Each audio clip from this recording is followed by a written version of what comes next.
Did you know that around 33 million people worldwide are affected by rheumatic fever and rheumatic heart disease? A shocking statistic, isn't it? Despite its widespread impact, many are oblivious to what rheumatic fever really is, let alone its implications. A silent enemy, it lurks in the shadows, affecting millions, often unnoticed. It's time we shed light on this global health issue. Over the next few minutes, we'll delve into understanding what exactly rheumatic fever is, its causes, and possible solutions. Rheumatic fever is a serious disease, but what exactly is it? Well, to put it simply, rheumatic fever is an inflammatory disease that can develop when infections like strep throat or scarlet fever aren't sufficiently treated. It's not the infection itself that causes the problem, it's the body's response to it. Your immune system, in trying to fight off the streptococcus bacteria, can end up turning against your own body tissues, causing inflammation.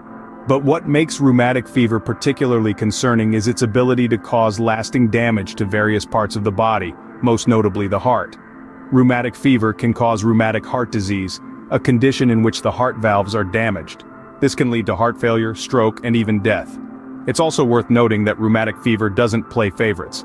It can affect anyone, but it's most common in children between the ages of 5 and 15. And while it's become much less common in places like the United States due to improved healthcare and access to antibiotics, it's still a significant problem in developing countries. So, while the name rheumatic fever might make it sound like a simple, temporary illness, like a cold or the flu, it's far from it. This is a serious disease, one that can have life-changing and sometimes life-ending consequences. However, it's not all doom and gloom. Rheumatic fever is preventable, and even when it does occur, it's treatable. The key is to treat strep throat and scarlet fever promptly and completely to prevent the body's immune response from going haywire. Now that we know what rheumatic fever is, let's explore its causes. Rheumatic fever doesn't just occur out of the blue, there are specific causes behind it. So, what triggers this condition? The primary cause of rheumatic fever is a bacterium called Streptococcus pyogenes, which is responsible for diseases such as strep throat and scarlet fever. These are common illnesses, especially among children. However, if left untreated or inadequately treated, these can pave the way for rheumatic fever. In a typical scenario, a person contracts strep throat or scarlet fever. The body's immune system springs into action to fight off the infection. But sometimes, the immune response can go awry. The body starts attacking its own tissues, mistaking them for the bacteria. This misguided response is what leads to inflammation and the symptoms of rheumatic fever. The time gap between the initial strep infection and the onset of rheumatic fever can be anywhere from 1 to 5 weeks. This is why it's crucial to treat strep throat and scarlet fever promptly and effectively. Now, not everyone who gets strep throat or scarlet fever will develop rheumatic fever. This brings us to two other important factors: genetics and environment.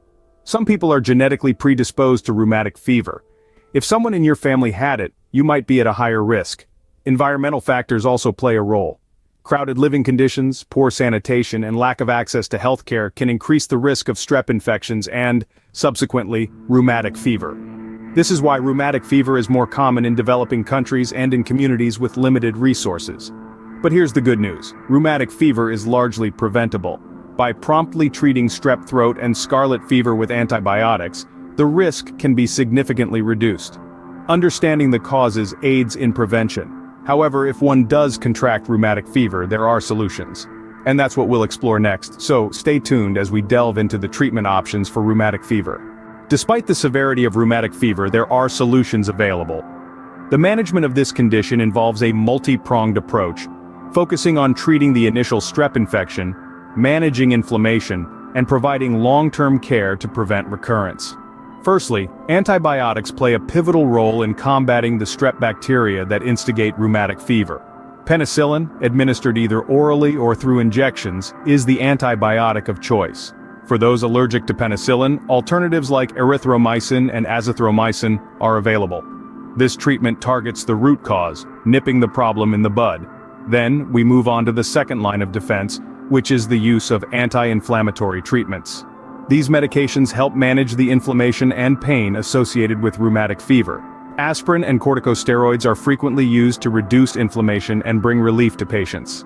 They work by suppressing the body's immune response, thus alleviating symptoms and improving the patient's quality of life. Now, when it comes to chorea, a neurological disorder that sometimes accompanies rheumatic fever, Anticonvulsants are the go-to treatment. These drugs help control the involuntary movements and emotional instability that characterize this condition. It's like giving the body the reins back, allowing it to regain control over these erratic movements. However, it's important to note that managing rheumatic fever goes beyond just treating the symptoms. It requires a long-term commitment to care. This includes regular checkups to monitor heart function and prevent recurring rheumatic fever. Patients often need to take low-dose antibiotics for several years to keep the strep bacteria at bay. It's a journey, not a sprint, requiring consistent care and attention. Of course, it's also crucial to address the lifestyle aspects. A healthy diet rich in fruits, vegetables, lean proteins, and whole grains can support the body's healing process. Regular exercise, adequate rest, and stress management techniques are also beneficial. While these may seem like simple steps, they can make a world of difference in promoting overall health and well-being. Lastly, let's not forget the importance of education.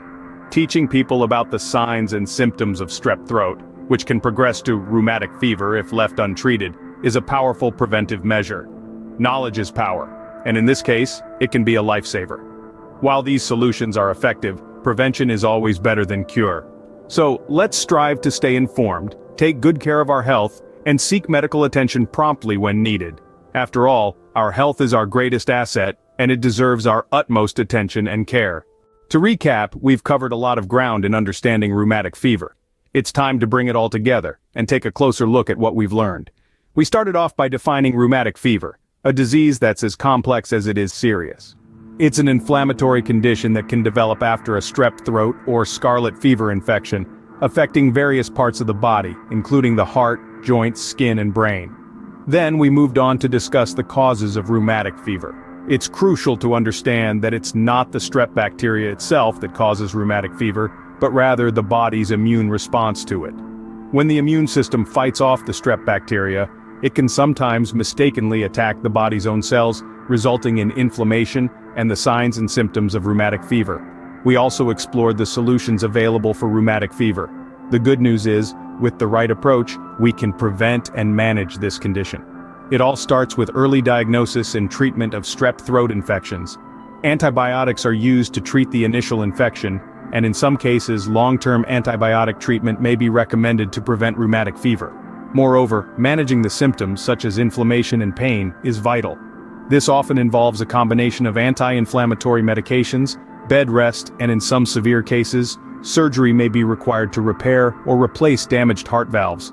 But perhaps the most important takeaway from our discussion is the importance of awareness and prevention. The more we understand about rheumatic fever, the better equipped we are to prevent it.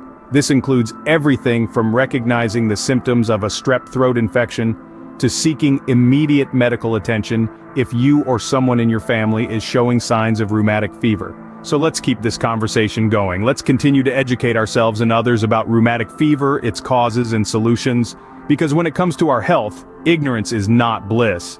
It's a risk we cannot afford to take. And remember, it's not just about individual action, it's about collective responsibility. We all have a role to play in promoting health and preventing disease, not just for ourselves, but for our communities and the world at large. Remember, knowledge is the first step to prevention. Stay informed, stay healthy.